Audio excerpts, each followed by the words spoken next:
All right, let's dive straight into this explainer. We are looking at a completely wild concept today, how moving our cloud infrastructure into orbit might literally be the key to saving Earth's power grid. We're at this critical juncture right now where our massive digital demands are crashing headfirst into our planet's physical limits. The solution? Well, it might actually be floating right above our heads. Today, we're unpacking the very real, very imminent shift of data centers into space, and how this off-world leap is actually a crucial path to hitting global net zero carbon goals. 945 terawatt hours. Just sit with that number for a second. That is the staggering projected energy demand of terrestrial data centers by the year 2030. To really put that into perspective, that's enough to equal over 1/3 of the entire globe's nuclear power generation. It's massive. And the main culprit driving this insane growth? Artificial intelligence. Our surging appetite for AI computation is creating a power drain unlike anything we've ever seen. So, with our energy grids pushed right to the absolute brink, and municipal water supplies getting increasingly tapped out just to keep all these massive servers cool, we're forced to ask a pretty radical question. Is the cloud heading to space? Is the future of our computing infrastructure actually destined for the stars? Well, as we're going to see, the answer isn't just a maybe anymore. It's an active yes. Here's our roadmap for this explainer. We'll start with Earth's AI energy crisis, then explore the orbital solution. Next, we'll contrast terrestrial versus orbital solar power, tackle the launch carbon penalty, because, yeah, I know you're wondering about rocket pollution. And finally, we'll look at achieving net zero in space. Let's get into it. Part 1. Earth's AI energy crisis. Let's start on the ground, where our appetite for computation is hitting a very real physical wall. Look, the stats are intense. Data centers already chew up roughly 1.5% of the world's electricity. But the infrastructure just cannot expand fast enough. Imagine trying to open a new data center in a key tech market and being told you have to wait 7 to 12 years just to connect to the grid. Plus, cooling these colossal facilities requires oceans of water, which puts severe strain on local municipalities. With a projected 130% increase in U.S. demand alone by 2030, building more terrestrial infrastructure is basically leading us towards some catastrophic environmental consequences down here on Earth. Part 2. The orbital solution. Now, here's where things get really fascinating. The aerospace industry isn't just looking at better cooling systems for Earth. They're looking at a completely different environment altogether. And this isn't sci-fi anymore. As of January 2026, companies like Axiom Space, along with NVIDIA-backed Starcloud, are actively launching the first orbital data center nodes. We're talking about Earth-independent AI processing units operating out in space, talking to each other using optical relay networks. We are literally watching the foundation of an off-world cloud being built right now. To wrap our heads around this new world, we kind of have to blend IT with aerospace. Down on Earth, if you're a tech company, you lease white space in a giant warehouse to store your servers. Up in space, that exact same concept is called payload. So instead of leasing square footage in a concrete building, companies are literally going to lease payload capacity on a satellite orbiting the Earth. And the mechanics of how this works are just brilliant. It uses what's called a tether-based architecture. Imagine a long vertical string of computing nodes. By using Earth's gravity gradients, basically the slightly different pull of gravity at different altitudes, this entire structure naturally stays pulled taut. This passively keeps its solar arrays pointing permanently at the sun, while its heat radiators face out into the freezing, infinite vacuum of deep space. It's such an elegant way to solve the two biggest headaches for any data center: getting enough power and getting rid of all that heat. Part 3. Terrestrial versus orbital solar. So how do these payloads actually get their power? This brings us to the core contrast of this explainer and how it ties perfectly into global net zero goals. It all comes down to where you park the satellite. By placing these data centers in a dawn-dusk sun-synchronous orbit, they essentially ride the Terminator line. That's the exact edge between day and night on Earth. Because they stay right on that line, they experience perpetual noon. They are almost never in the Earth's shadow.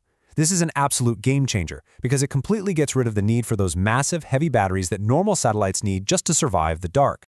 When you compare the efficiency gains between the two, it's night and day. On Earth, a solar panel gets, maybe 6 to 8 hours of good sunlight?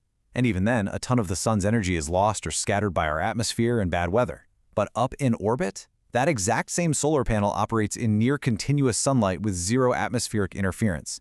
You're looking at an energy output 5 to 8 times greater than its terrestrial baseline. It is pure, uninterrupted, 24/7 clean energy. Part 4.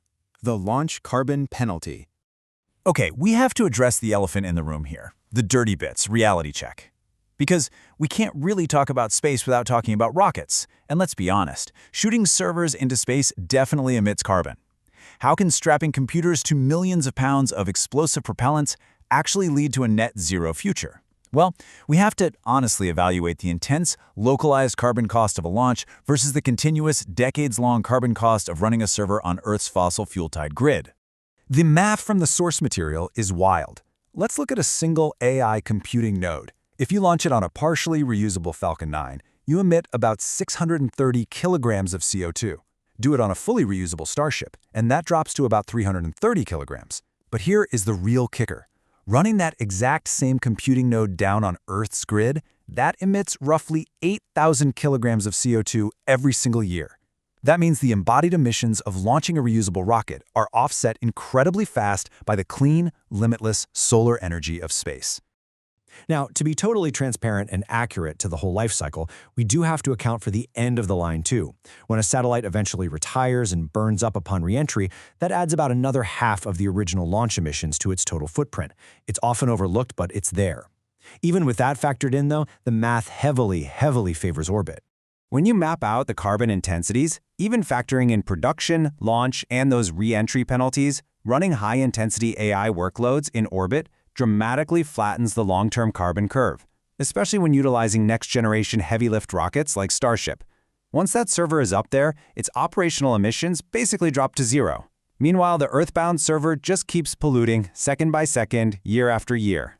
Plus, think about how it changes data transmission. Right now, Earth observation satellites beam these massive, raw files down to Earth, which wastes a ton of energy. But if we aggregate and process that data right there in orbit using AI, we only have to beam down the useful insights. Slashing that network transmission further cements just how sustainable orbital computing really is. Part 5. Achieving net zero in space. So how does this all tie together into a sustainable digital future? It's a pretty clear step-by-step path to orbital net zero. Step 1. Leverage the plummeting costs and emissions of fully reusable rockets. Step 2. Tap into that 24/7 unattenuated solar energy. Step 3. Use the freezing vacuum of space to naturally cool those intense AI workloads. And Step 4. Watch as that initial launch penalty transforms into a permanent, clean energy dividend in less than 5 years. This isn't just corporate theory either. It directly supports huge sustainability initiatives like the EU Green Deal. There's this fantastic concept in the source material about an intelligence belt encircling the Earth. It perfectly summarizes why relocating our most power-hungry processing off-planet is quickly becoming a necessity, not just some cool luxury. We can't really stop the explosive growth of AI, but we also can't stop our need to protect the planet's resources. This orbital intelligence belt actually solves for both. We are literally watching the ultimate physical infrastructure of our digital lives migrate into the cosmos. It leaves us with a pretty profound thought. If we can solve our most pressing energy crises by looking up and building an off-world cloud, what limits can we push next? What new frontiers is this going to unlock for humanity? It's a brilliant reminder that sometimes the best way to save the Earth is to leave it. Thanks for watching. If you enjoyed this video, please like, share, and subscribe for more content like this. See you in the next one.